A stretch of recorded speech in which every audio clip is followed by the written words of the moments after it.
이 비유의 말씀은 참 귀한 말씀이지요.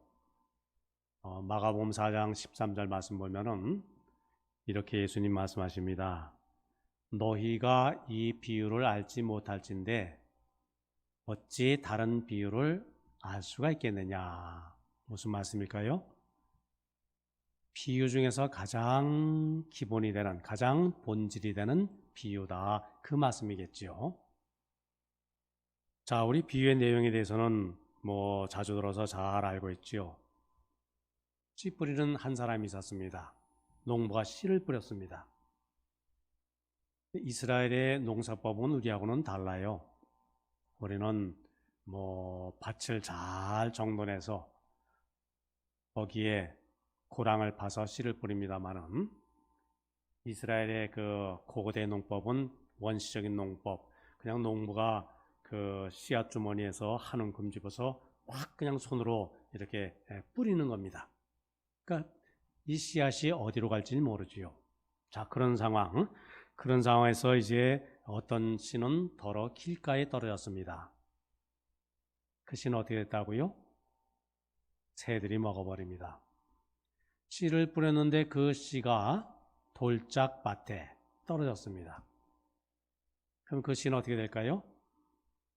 싹이 나지만은 그 바닥이 얇기 때문에 뿌리를 내리지 못해서 금방 말라버리고 말지요. 또 어떤 씨는 가시덤불에 떨어졌습니다.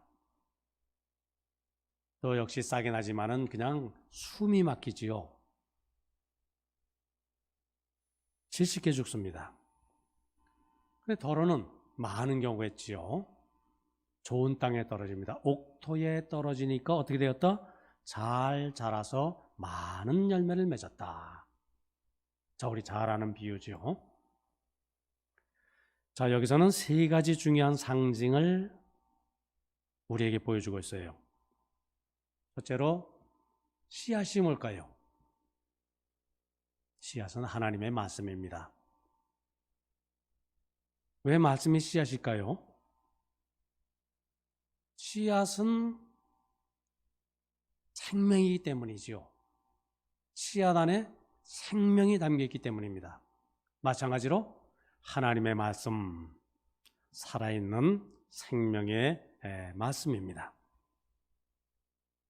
이 세상에 책이 얼마나 많은지 몰라요. 근데 그 중에서 꼭 필요한 책, 정말 유익하고 정말 꼭 필요한 책, 그런 책도 참 많아요. 그러나 사람이 기록한 책들은 하나님의 말씀, 성경과는 다릅니다. 왜요? 성경은 생명의 말씀이지요. 자, 그러니까 책이 흔히 뭐라고 말하면 마음의 양식이다, 지식의 보고다, 이렇게 말하거든요. 책은 마음의 양식이 될 수 있어. 우리의 마음을 풍요롭게 하고 살찌게 하고 부드럽게 하고 유익하게 하고. 그러나 진정 영혼을 살리고 영생을 주는 책은 뭐라고요? 하나님의 말씀, 성경 한 권밖에 없다, 그 말씀이지요. 자, 그래서 살아있는 식물들, 나무들, 곡식들, 이것 가꾸려면은 그 출발점이 뭡니까? 씨를 뿌리는 거죠. 땅에다 씨를 심는 겁니다. 그렇듯이 우리는 생명을 위해서는 하나님의 말씀을 우리의 영혼 속에, 그러니까 마음밭에 심어야 한다. 두 번째, 이 씨 뿌리는 자는 하나님의 말씀을 전하는 사람이겠지요. 원래 하나님의 말씀을 전하는 자 누구죠? 원래는 예수님입니다. 자, 그런데 오늘날 우리가 모두 이 하나님의 말씀을 나누어 가지게 됐습니다. 그래서 이 말씀을 생명의 씨앗으로 전하는 일을 이제 예수님의 그 사역을 이어받아서 우리가 감당을 하게 된 것이죠. 그 씨앗이 뭘까요?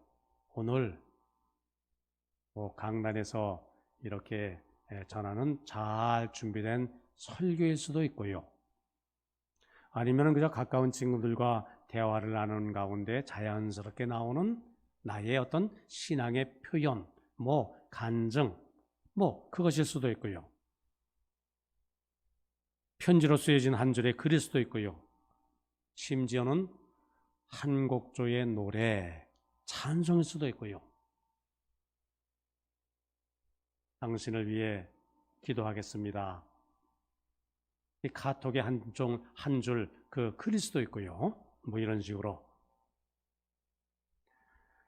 우리는 어떤 일을 통해서도 하나님의 말씀, 생명의 씨앗을 심는 자다. 그죠? 그 의식을 갖고 사는 게 중요합니다. 셋째, 밭은 뭘까요? 우리의 마음이지요. 그런데 사람은 흙으로 지음을 받았어요. 너는 흙이니, 그죠? 흙으로 사람을 빚으시고 그 코에 생기를 불어넣으시니 생령이 된지라. 창세기 말씀이지요. 자, 사람은 흙으로 지음 받았습니다. 따라서 예수님께서 우리의 사람의 마음을 흙으로 비유한 것, 얼마나 참 적절한 그런 비유 말씀인지 모릅니다. 이 흙은요, 대단한 잠재력을 가지고 있습니다.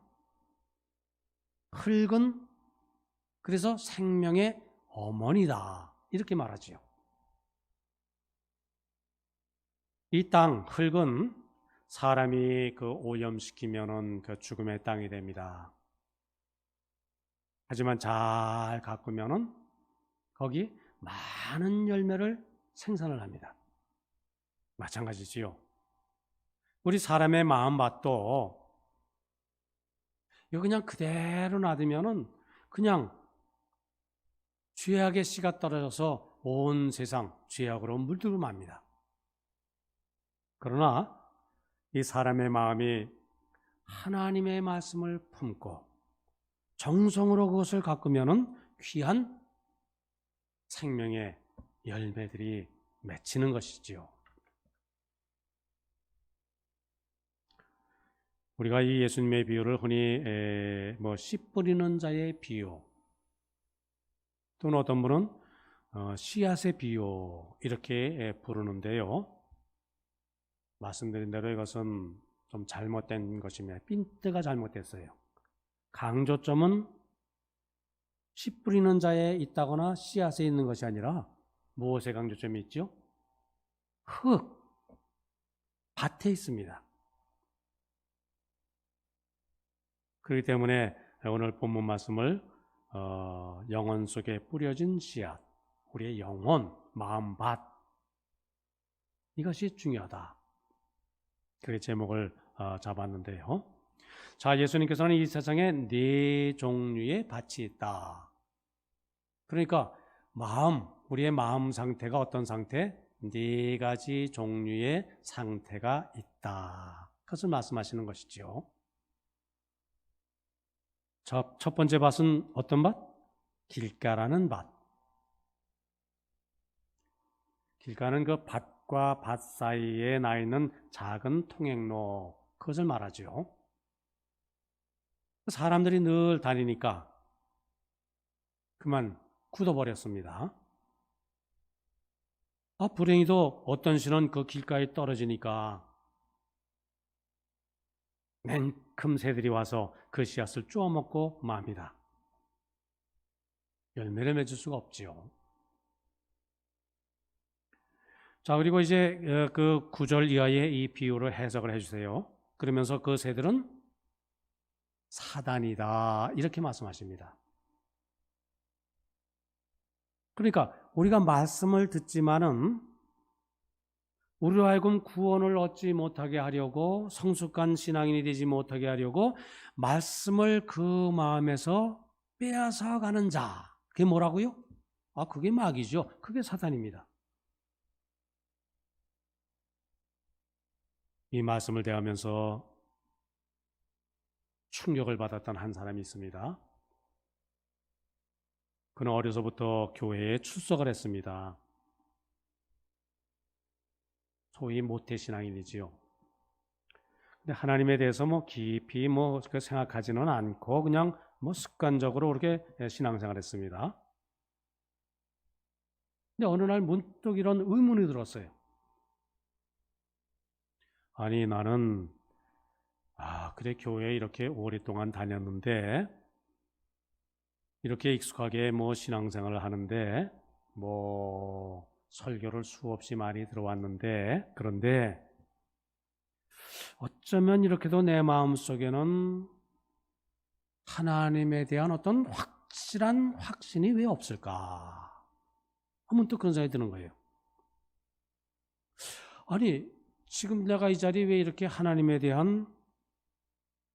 대해서 잘 알지 못하는 상태로 어떻게 이 자리에 그냥 이렇게 또 그냥 우두커니한 모습으로 앉아 있을까? 문득 그런 생각이 드는 거예요. 그러던 중에 이 누가복음 8장 이 말씀을 읽다가 그만 충격을 받았어요. 이 설교를 듣다가 내 마음속에 떨어진 그 말씀의 씨앗을 빼앗아가는 것이 사탄이라고 한다면 그래서 내 삶이 변화되지 못하고 있는 것이라면은 분명 나는 사탄에게 속고 있는 것이구나. 그 사실이 그 사람을 괴롭히기 시작하는 겁니다. 그날부터 이 설교를 듣는 태도가 달라집니다. 말씀을 읽는 자세가 달라집니다. 진지하게 말씀에 귀를 기울이고요.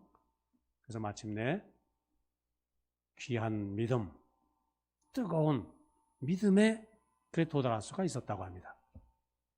그 사람이 누구냐면은 철로 역정이라는 우리 기독교 불의의 명저다 그렇게 말하지요. 그 철로 역정을 쓴 존 버년이라는 분입니다. 흔히들 우리 신앙생활하면서 어떻게 생각합니까? 그죠? 일주일에 한 번은 주일날 한 번은 교회에 꼭 나와야지. 자, 예배를 드립니다. 어떨 때는 이 말씀이 귀에 쏙 들어오는 날도 있고요. 어떨 때는 그냥 이렇게 마음이 심란하고 그냥 말씀을 들어도 그냥 이렇게 스쳐 지나가고 그럴 때도 있고요.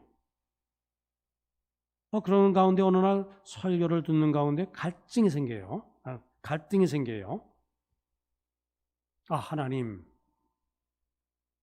정말 하나님은 어떤 분일까? 하나님과 나는 정말 어떤 관계에 있는가?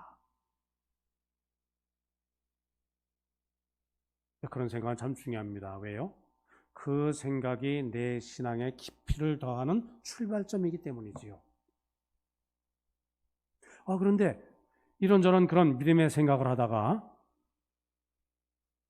시간이 지나가요. 어느새 축도 예배를 마칩니다. 축도와 함께 예배가 끝납니다. 그러면 그 생각도 멈춥니다. 그래 그 생각은 다음에 하지. 신앙의 문제를 접어두고 맙니다.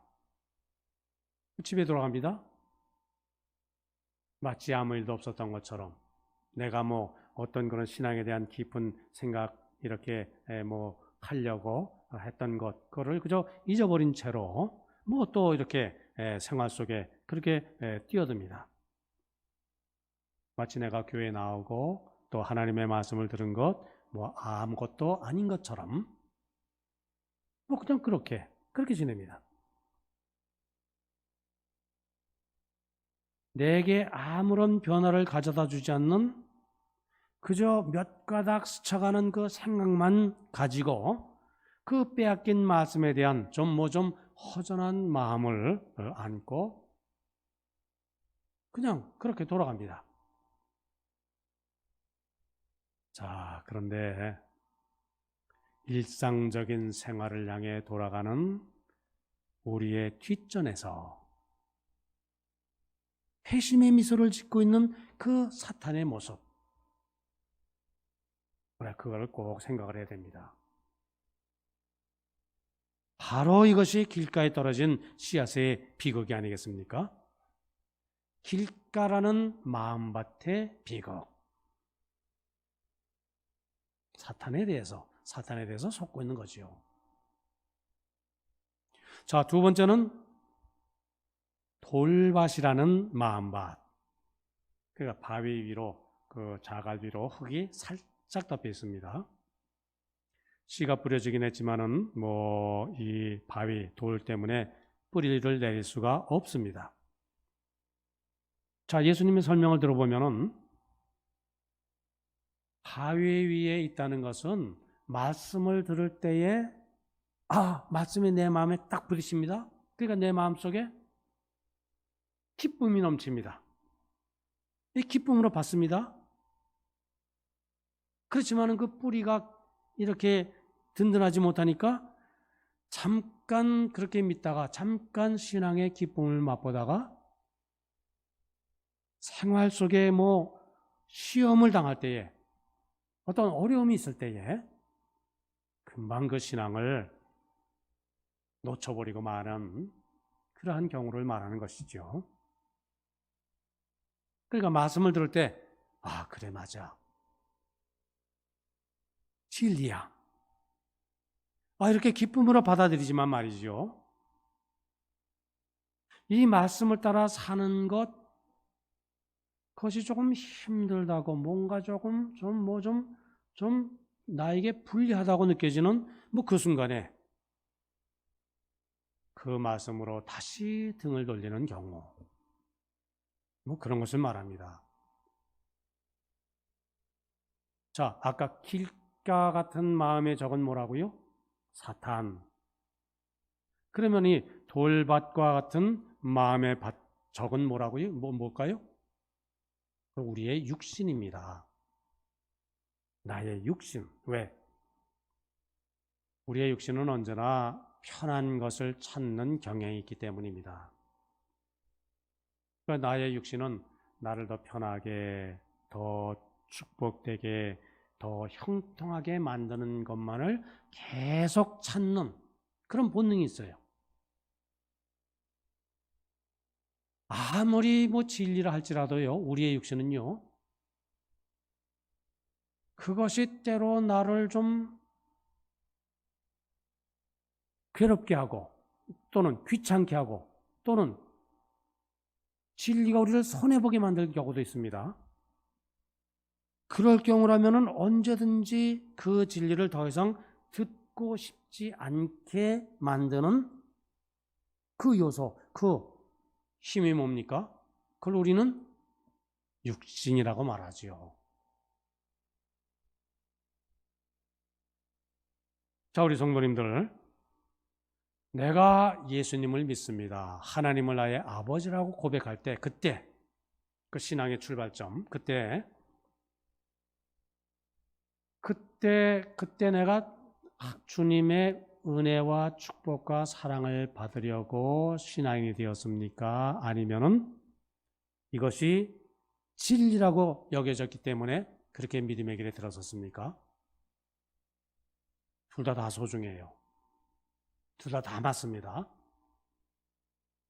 그러나 신앙이 성숙하면은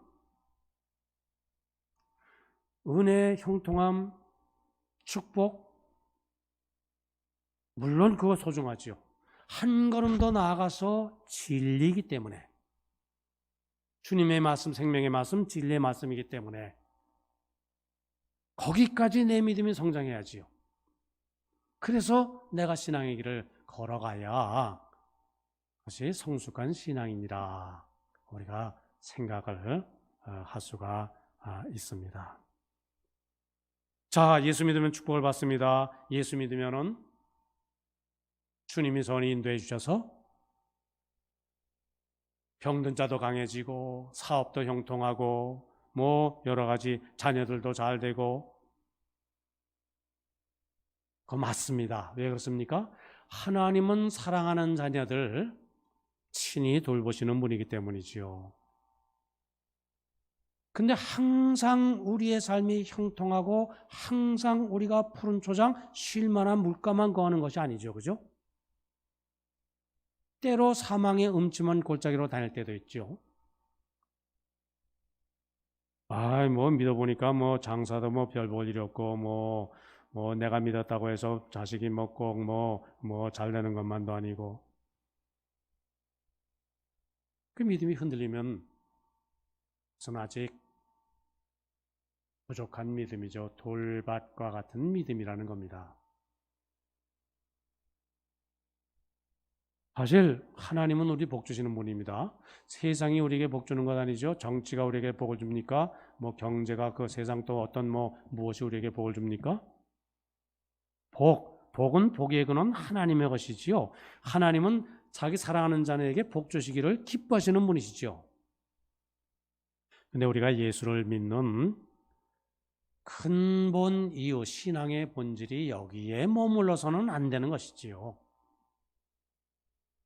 주님의 말씀은 진리이기 때문에, 그렇기 때문에 우리가 이 길을 걸어가야 되죠. 그리고 진리를 따르기 위해서는요, 그것이 항상 기쁘고 항상 형통하고 항상 그렇게 복되게 그렇게 시온의 대로를 달려나가는 그러한 길만 아닙니다. 진리이기 때문에 때로 나의 삶 속에 어려움이 있을 수가 있고요. 고난의 길일 수도 있고요. 핍박의 길일 수도 있고요. 우리는 어떻게? 진리의 신앙의 뿌리를 깊게 내리고 사는 믿음의 사람이 되어야겠다.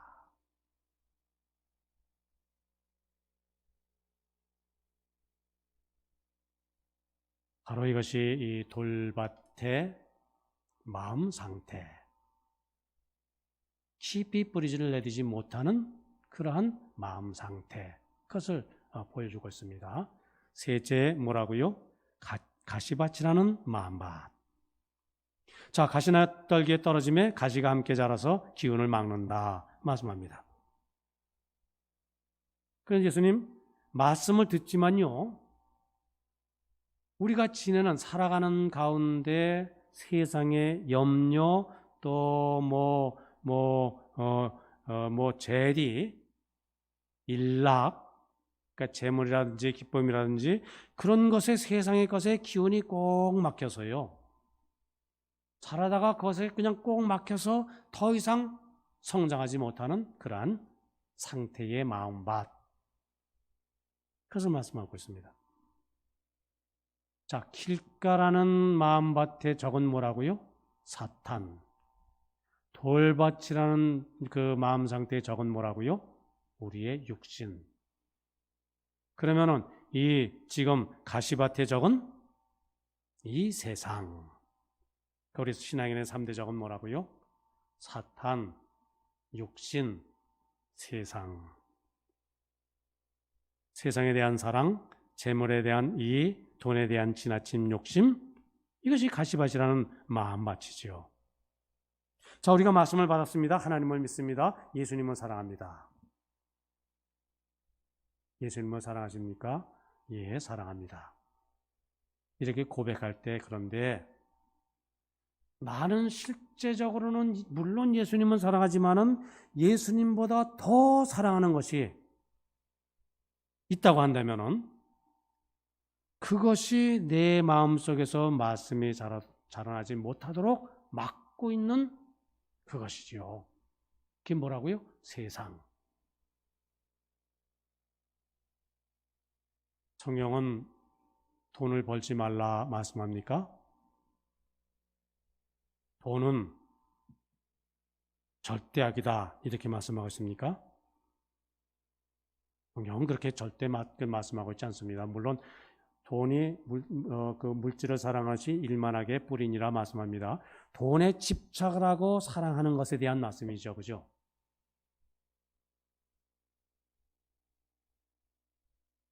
우리의 마음 상태, 동기가 중요하다. 그러니까 신앙인은 하나님의 자녀, 성경에도 보면은 큰 부자들이 많았습니다. 예를 들자면은 아브라함, 뭐 대단한 욥, 동방의 뭐 의인이자 큰 부자. 자, 그런데요. 그 돈을 벌어서 그다음 이 물질을 통해서 내가 하나님의 뜻에 합당한 삶을 살고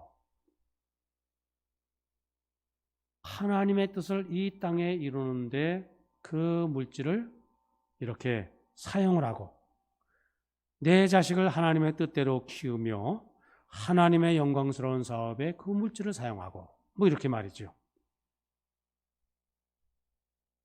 주님의 영광을 위해서 주님의 영광을 우리가 좁은 의미로 교회에 헌금하는 것 뭐 그 정도의 그 얘기를 성경 말씀하고 있는 책이 아니지요.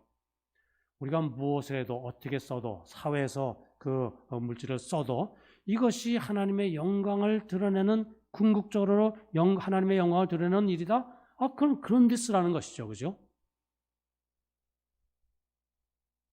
그 일을 위해서 우리가 뭐 돈을 좀 더 많이 벌 필요도 있죠. 내 열심 노력을 기울여서 최선을 다할 필요가 있죠. 그런데 만약 그것이 하나님에 대한 내 사랑을 막으며 그것이 내 신앙을 억누르고 나의 믿음을 자라지 못하게 방해한다고 한다면 곧 그것이 가시떨기지요. 그때 세상은 적으로 우리에게 다가오는 것입니다. 자, 과연 오늘 나의 참 주인은 누군가? 물론 우리는 신앙이기 때문에 기도할 때 주여, 주님은 뭐 주로 이제 구약 성경에는 그 여호와 하나님을 말씀하고 있고요. 신약 성경에는 예수님을 말씀하고 있지만 뭐 전혀 상관없습니다. 그죠? 주님.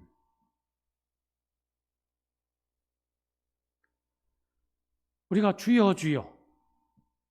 근데 실제로 나의 삶 속에 나의 삶의 주인 혹시 예수님보다 더 다른 일에 더 내 마음을 빼앗기고 관심을 갖고 거기에 집중하고 뭐 그러고 있지는 않은가 말이죠.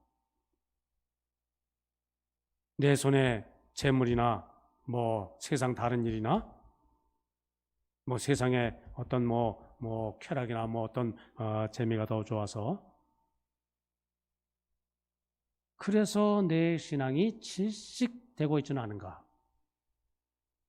저는 요즘 되어지는 여러 일 가운데 그런 생각이 듭니다. 자기의 정치적인 의사를 표현하기 위해서 종교를 이용을 해요.